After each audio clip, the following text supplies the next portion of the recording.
Ești dată afară. Vocea doamnei Munteanu a tăiat aerul din salon ca un cuțit. Cristina a încremenit.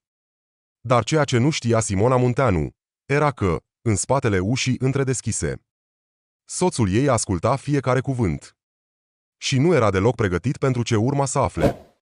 Cristina Florescu știa din momentul în care a intrat în vila de pe șoseaua Chiselev că ziua nu va fi una obișnuită, pentru că liniștea care o întâmpina nu era una normală, ci apăsătoare, grea, ca înaintea unei furtuni care nu se vede, dar se simte în aer. Casa părea mai mare decât de obicei, coridoarele mai lungi, iar fiecare pas al ei răsuna prea clar pe podeaua lucioasă, de parcă pereții ascultau. În cei 3 ani în care lucrase pentru familia Munteanu, învățase să citească atmosfera locului mai bine decât orice regulă scrisă, pentru că acolo nimeni nu spunea direct când ceva nu era în regulă, dar totul trăda adevărul prin gesturi mici, prin tăceri și priviri. În dimineața aceea, semnele erau peste tot și nu lăsau loc de îndoială.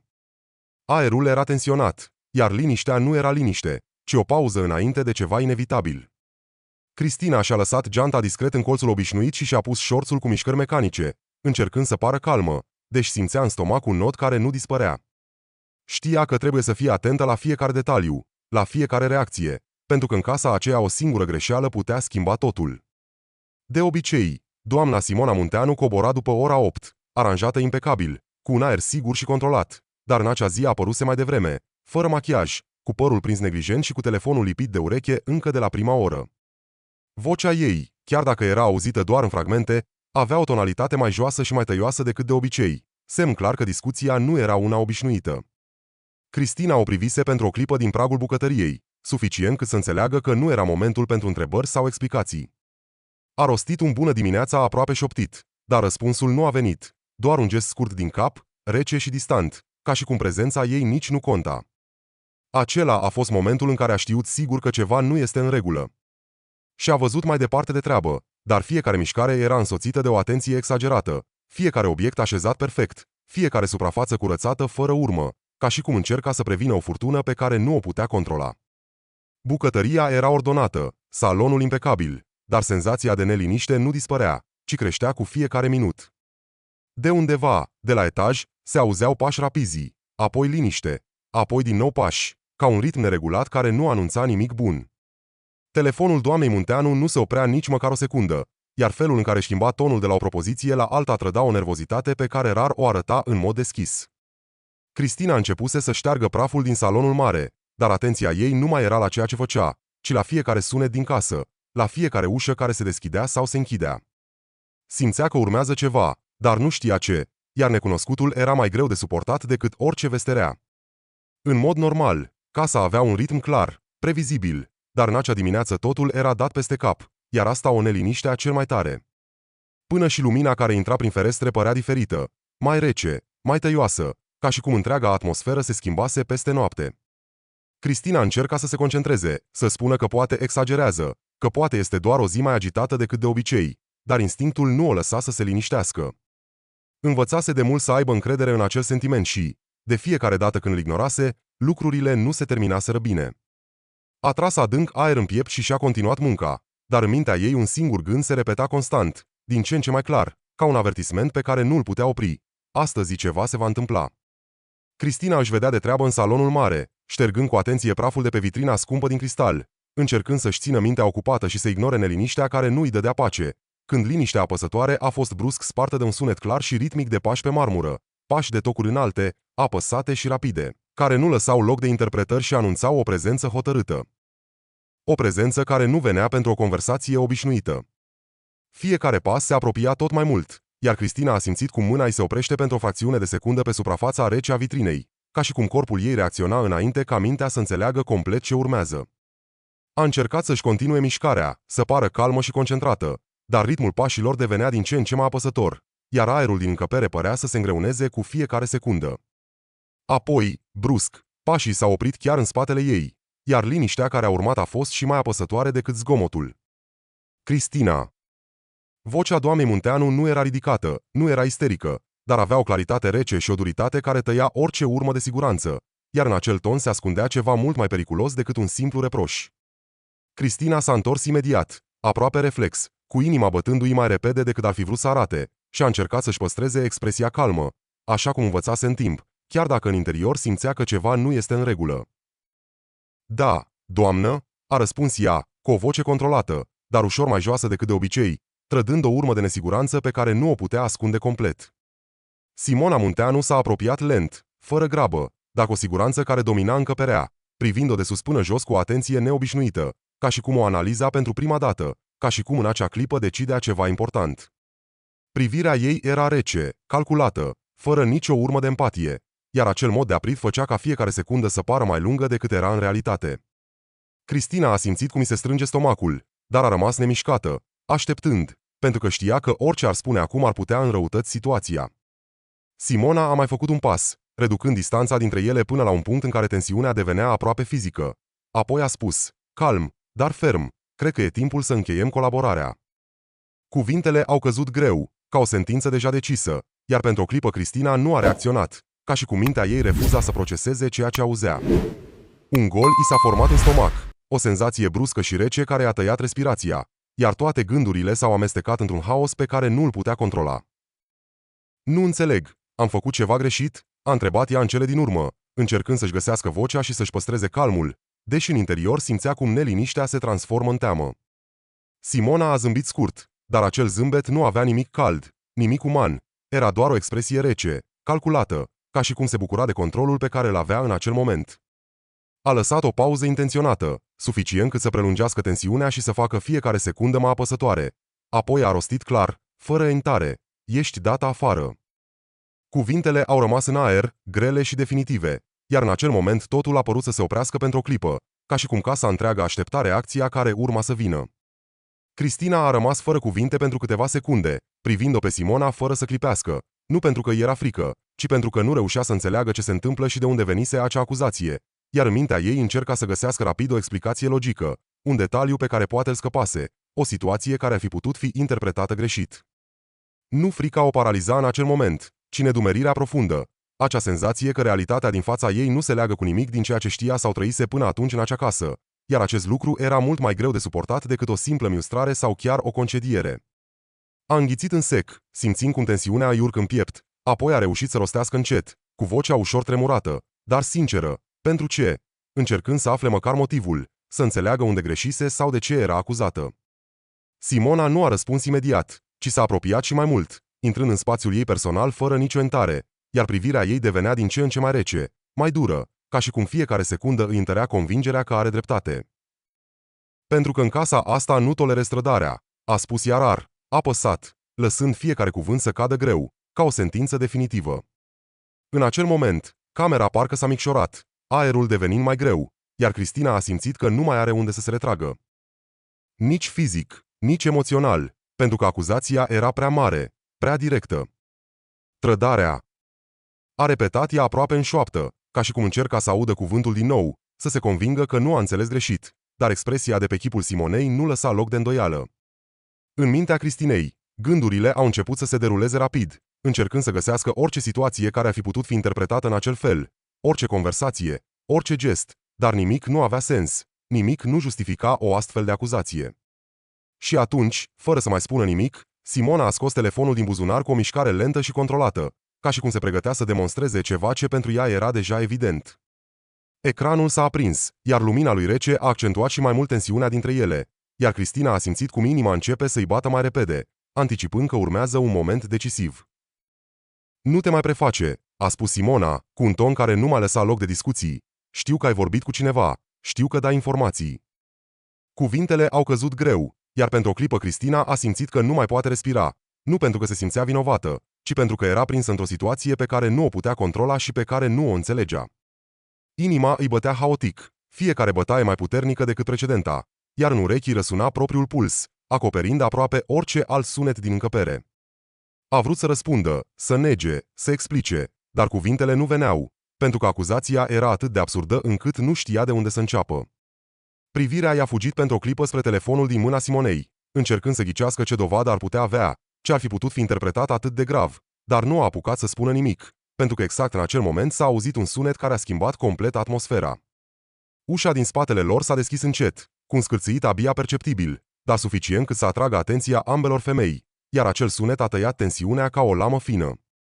Cristina a întors instinctiv capul, simțind cum un fior îi trece pe șira spinării, pentru că în acea casă nimic nu se întâmpla întâmplător, iar apariția cuiva în acel moment nu putea fi o coincidență.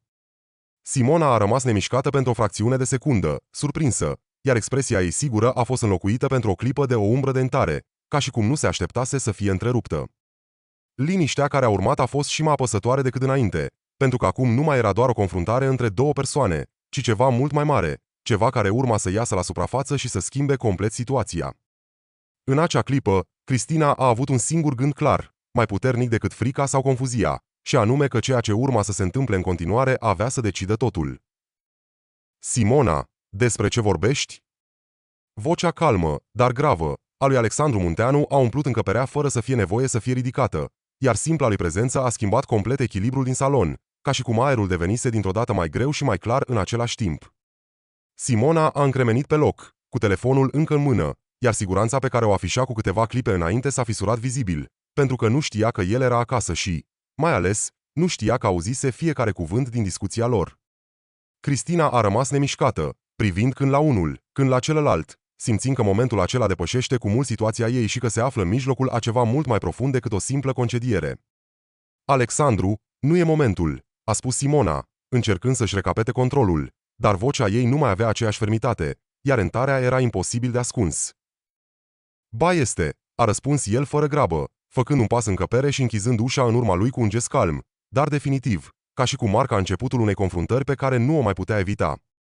Privirea lui s-a mutat de la Cristina la soția lui, analizând fiecare detaliu, fiecare reacție, iar liniștea care a urmat a fost apăsătoare, pentru că nimeni nu mai putea să se ascundă în spatele aparențelor. Vreau să înțeleg de ce concediezi singura persoană din casa asta în care am încredere, a spus el, iar cuvintele lui au căzut greu, nu doar prin sens, ci prin felul în care au fost rostite. Fără emoție vizibilă, dar cu o claritate care nu lăsa loc de interpretări.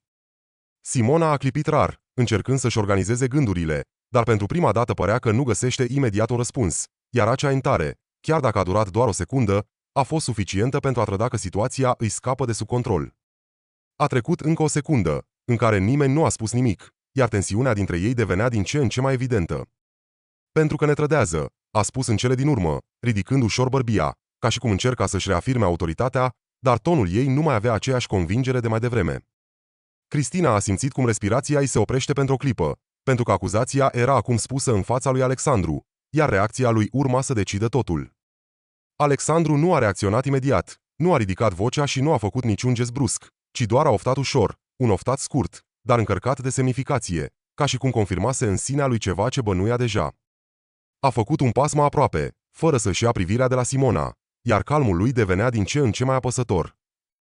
Nu ea te trădează, Simona, a spus încet, dar fiecare cuvânt a fost rostit cu o siguranță care a tăiat orice posibilitate de replică imediată. A urmat o pauză scurtă, dar suficientă cât să schimbe complet atmosfera din încăpere, o pauză în care Simona a rămas nemișcată, iar Cristina a simțit că totul se oprește în așteptarea următoarelor cuvinte. Eu știu cine o face, a continuat el, iar tonul lui nu era acuzator, dar era definitiv, ca o concluzie la care ajunsese după mult timp. În acel moment, expresia Simonei s-a schimbat vizibil, pentru că nu se mai afla în poziția de control, iar ceea ce fusese până atunci o confruntare pe care o domina devenea rapid o situație în care ea era cea pusă sub semnul întrebării. Cristina a rămas în același loc, fără să intervină, dar simțea cum sensul întregii situații se schimbă în fața ochilor ei, iar adevărul, oricare a fi fost el, era pe punctul de a ieși la suprafață. Tăcerea a devenit apăsătoare, atât de densă încât părea că apasă pe umerii fiecăruia dintre ei, iar niciunul nu se grăbea să o rupă, pentru că fiecare știa că următoarele cuvinte vor schimba definitiv direcția conversației. Ce vrei să spui? A întrebat Simona în cele din urmă, iar vocea ei, care până atunci fusese sigură și controlată, tremura ușor, trădând pentru prima dată o fisură reală în siguranța pe care o afișa. Alexandru nu a răspuns imediat, ci s-a apropiat încet, cu pași calculați, fără grabă, dar cu o hotărâre care făcea fiecare mișcare să pară definitivă, iar privirea lui nu se desprindea de ea, ca și cum analiza fiecare reacție, fiecare microexpresie. Contractele lipsă, informațiile care au ajuns la concurență, apelurile tale de dimineață, a spus el rar, enumerând fiecare detaliu cu o claritate care nu lăsa loc de interpretări sau scuze, iar fiecare cuvânt adăuga un strat nou de tensiune în încăpere. Cristina simțea că nu mai poate respira, nu pentru că era implicată direct în acuzație, ci pentru că realitatea se desfășura în fața ei cu o intensitate pe care nu o mai trăise niciodată, iar fiecare secundă părea să confirme că ceea ce se întâmpla era mult mai grav decât ar fi putut imagina. Simona a făcut un pas înapoi, aproape imperceptibil, dar suficient cât să arate că echilibrul ei interior începe să se clatine, iar privirea ei a fugit pentru o clipă spre telefonul lui Alexandru, ca și cum încerca să anticipeze ce urmează. Nu ai dovezi, a spus ea, iar de data aceasta vocea ei nu mai avea fermitatea de mai devreme, ci era încărcată de o nesiguranță pe care nu o putea ascunde complet. Alexandru a ridicat ușor telefonul, fără gesturi dramatice, dar cu o siguranță care făcea ca acel obiect simplu să devină centrul întregii situații. Ba da, a răspuns el calm, iar acel calm era mai apăsător decât orice reacție nervoasă, pentru că arăta că nu vorbește din presupuneri, ci din certitudini. A făcut o pauză scurtă, suficient cât să lase cuvintele să se așeze, apoi a continuat. Și, culmea, Cristina e cea care m-a ajutat să-l obțin. Pentru o clipă, timpul a părut să se oprească, iar ochii Simonei s-au mărit vizibil, surprinderea fiind atât de puternică încât nu a mai putut fi mascată. Ce? A rostit ea aproape automat, fără să-și mai controleze tonul, iar în acel cuvânt se amestecau neîncrederea, furia și un început de panică. Cristina a făcut instinctiv un pas în spate, ca și cum ar fi vrut să se retragă din centrul acelei confruntări, dar știa că nu mai există cale de întoarcere și că adevărul, odată rostit, nu mai poate fi ascuns. Nu am vrut să spun nimic, dar nu era corect, a spus ea cu voce joasă, dar clară, încercând să-și păstreze calmul, deși inima îi bătea puternic și fiecare cuvânt era greu de rostit. În acel moment, toate privirile erau asupra ei, iar liniștea care a urmat nu mai era doar apăsătoare, ci încărcată de o tensiune care anunța că urmează o confruntare din care nimeni nu va ieși la fel ca înainte. Simona a izbucnit brusc, ca și cum toată tensiunea adunată în ea în ultimele minute nu mai putea fi ținută sub control, iar vocea ei a răsunat în căpere mai puternic decât înainte, încărcată de furie și neîncredere. Tu ai avut curajul, iar privirea ei era fixată asupra Cristinei, dar în același timp trăda și o teamă nouă, o teamă pe care nu o mai simțise până atunci în propria casă. Pentru o clipă, părea că va spune mai mult, că va continua atacul, dar Alexandru a ridicat mâna într-un gest ferm, fără grabă, dar suficient de autoritar încât să oprească orice alt cuvânt înainte ca acesta să fie rostit. Destul, a spus el, iar vocea lui nu mai era calmă ca înainte, nu mai avea acea liniște controlată, ci era mai apăsată, mai gravă, semn că răbdarea lui ajunsese la limită și că nu mai era dispus să accepte nicio justificare. Cuvântul a rămas în aer ca o barieră clară, iar Simona s-a oprit pentru o clipă, surprinsă nu doar de intervenția lui, ci și de tonul pe care nu-l mai auzise de mult timp. Alexandru a făcut un pas înainte, apropiindu-se suficient cât să nu mai existe nicio distanță simbolică între ei, iar privirea lui era acum directă, fără ocoluri, fără entare, ca și cum fiecare gând fusese deja clarificat înainte de acel moment. Ai folosit casa asta, oamenii din ea, pentru jocurile tale, a spus el rar, apăsat, iar fiecare cuvânt părea să cântărească mai mult decât ultimul, construind o acuzație care nu mai putea fi ignorată sau întoarsă în altă direcție. În acel moment, Simona nu a mai intervenit imediat, iar tăcerea care a urmat a fost grea, densă, încărcată de tot ceea ce nu mai putea fi spus sau negat. Cristina stătea nemișcată, simțind că asistă la ceva ce depășește cu mult rolul ei în acea casă, iar fiecare secundă părea să confirme că adevărul, odată scos la lumină, nu mai poate fi ascuns sub nicio formă. Alexandru nu și-a mutat privirea, iar faptul că nu ridica vocea făcea ca fiecare propoziție să fie și mai puternică, mai greu de ignorat, pentru că nu era vorba despre o izbucnire de moment, ci despre o concluzie clară, formată în timp. Dar nu și astăzi, a continuat el după o pauză scurtă, iar acea propoziție simplă a schimbat complet direcția situației, pentru că nu era doar o constatare, ci o limită impusă ferm, fără posibilitate de negociere. Simona a deschis gura ca și cum ar fi vrut să răspundă, dar cuvintele nu au mai venit, iar pentru prima dată de când intrase în acea încăpere nu mai avea controlul conversației, nu mai avea argumente, nu mai avea acea siguranță care o definea. Privirea ei s-a schimbat, devenind mai rigidă, mai nesigură, iar postura ei, care până atunci fusese dominantă, părea acum ușor retrasă, ca și cum realitatea o forța să accepte ceva ce nu putea controla. Cristina a observat acea schimbare și, deși nu spunea nimic, înțelegea că momentul acela marca o ruptură, nu doar în conversație, ci în echilibrul întregii case. Alexandru a rămas nemișcat pentru câteva clipe, lăsând tăcerea să-și facă efectul, iar acea tăcere era mai puternică decât orice replică, pentru că nu mai era nevoie de explicații suplimentare. Simona nu mai avea replică, iar acest lucru era evident nu doar prin lipsa cuvintelor, ci prin întreaga ei atitudine, care nu mai transmitea autoritate, ci o luptă interioară între ceea ce voia să spună și ceea ce știa că nu mai poate susține.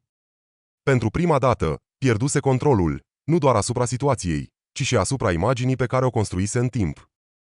Iar acel lucru era mai greu de acceptat decât orice acuzație. În acea clipă, în salonul mare, nu mai era vorba despre o simplă confruntare, ci despre momentul în care adevărul devenise imposibil de ignorat, iar fiecare dintre ei știa că nimic nu va mai fi la fel după acea zi. În acea zi, în vila de pe șoseaua Kiselev, nimic nu s-a terminat așa cum începuse, pentru că liniștea apăsătoare de dimineață s-a transformat într-un moment care a schimbat definitiv echilibrul unei familii ce părea de neclintit. Nu doar un angajat era pe punctul de a fi concediat, nu doar o decizie impulsivă era pe cale să fie luată, ci adevărul, ținut prea mult timp ascuns, a ieșit la suprafață exact atunci când nimeni nu se mai aștepta. O întreagă viață construită pe aparențe, pe control și pe lucruri nespuse, a început să se destrame în câteva minute, sub privirile celor care, până atunci, nu avuseseră niciun cuvânt de spus. Cristina, care intrase în acea casă ca o prezență discretă, aproape invizibilă, devenise fără să vrea martorul și, în același timp, cheia unui adevăr care nu mai putea fi ascuns. Pentru că uneori, în locurile în care toată lumea crede că deține controlul, tocmai aceia care sunt ignorați văd cel mai clar ce se întâmplă cu adevărat. În acea zi, nu doar o acuzație a fost demontată, ci și o mască care fusese purtată prea mult timp fără să fie pusă la îndoială. Iar ceea ce părea la început o simplă concediere s-a transformat într-o confruntare care a scos la lumină lucruri mult mai profunde, lucruri care nu mai puteau fi reparate sau uitate cu ușurință. Dar poate cea mai importantă întrebare nu este ce s-a întâmplat atunci, ci ce urmează după, pentru că adevărul, odată spus, nu mai poate fi retras, iar consecințele lui abia încep să se vadă. Și dacă povestea aceasta ți-a atras atenția, spune-mi în comentarii ce crezi că va face Simona mai departe și dacă Cristina ar trebui să rămână sau să plece, pentru că uneori cele mai grele decizii vin abia după ce totul pare că s-a terminat.